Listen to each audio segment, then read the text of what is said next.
La question de Monsieur Alain Brunel à Madame la Ministre des Solidarités et de la Santé. Monsieur Brunel, vous avez la parole. Merci Monsieur le Président. Madame la Ministre, le 24 octobre dernier, je vous interpellais déjà ici même sur le cri d'alerte des personnels de santé et des patients sur la souffrance qu'ils expriment.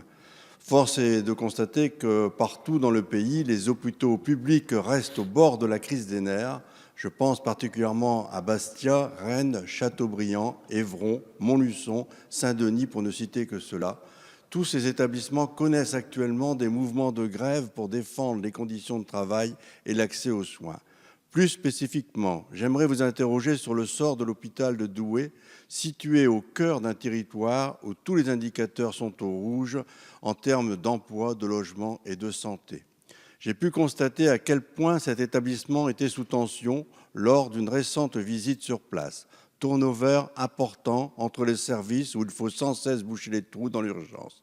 Abnégation du personnel à la tâche au détriment de leur vie sociale et familiale. Perte de sens au travail. Remise en cause des congés compteurs d'heures supplémentaires qui explosent sans que celles-ci soient récupérées ou payées. Voici quelques éléments du quotidien de l'hôpital de Douai. Depuis plusieurs mois, c'est également le stress qui monte parmi les équipes. La dette de l'établissement a en effet grimpé de 3 millions en un an pour atteindre 4,7 millions aujourd'hui. Prise en étau entre les établissements de Lille, Lens et Valenciennes, subissant la concurrence du privé, l'hôpital de Douai est à la traîne dans la course aux actes médicaux imposés par la T2A. Les craintes sont nombreuses que le retour à l'équilibre se traduise par la mise en sommeil de lits, le non-renouvellement de CDD, le redéploiement d'agents pour diminuer la masse salariale ou encore par la privatisation d'activités transverses comme la restauration, les services techniques, la blanchisserie hospitalière. Tous ces choix seraient fatals pour l'emploi, mais également pour l'offre de soins de notre territoire. Cela mettrait en danger l'avenir même de l'hôpital.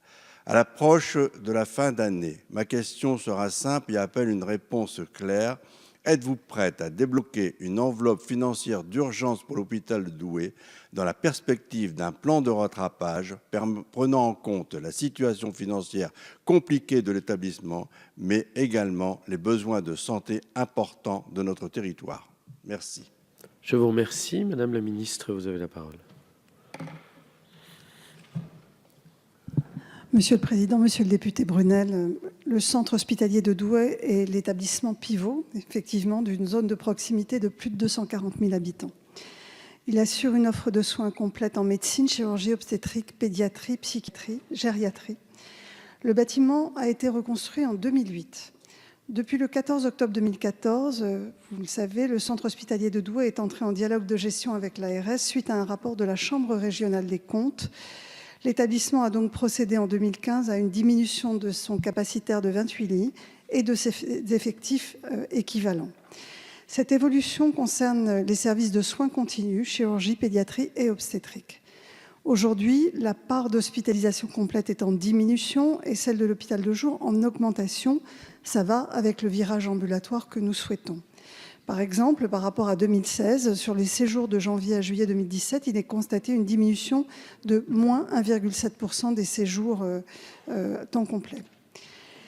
L'établissement, en date du 2 juin dernier, a transmis un nouveau plan global de financement pluriannuel et l'établissement indique avoir mis en place un plan d'efficience interne sur la période 2017-2019 qui représente 6 millions d'euros et repose sur 3 millions d'économies de charges et sur 3 millions d'euros de recettes par le développement d'activités, des séjours et des actes externes. Le plan d'action présenté permet donc un retour à l'équilibre dès 2019 contre 2021 prévu initialement. Monsieur le député, cette dette résulte notamment de la reconstruction quasi totale des structures immobilières du centre hospitalier de Douai sur les années 2003-2013, qui concernaient la psychiatrie, médecine, chirurgie obstétrique, la logistique et l'EHPAD. Je tiens à souligner que l'ensemble des investissements ont été accompagnés par des aides en capital versées durant la phase des travaux. L'établissement continue à être soutenu par le versement d'une aide en exploitation dont le montant de plus de 8,3 millions d'euros figure parmi les plus élevés de la région.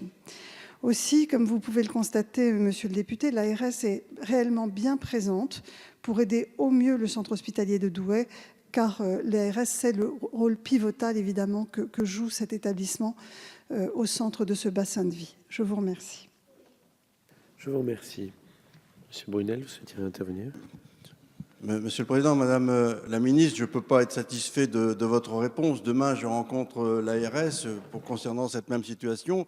Il y a un déficit, on a besoin d'une enveloppe supplémentaire pour cette année, mais aussi qu'elle soit reconduite les années précédentes, les années futures.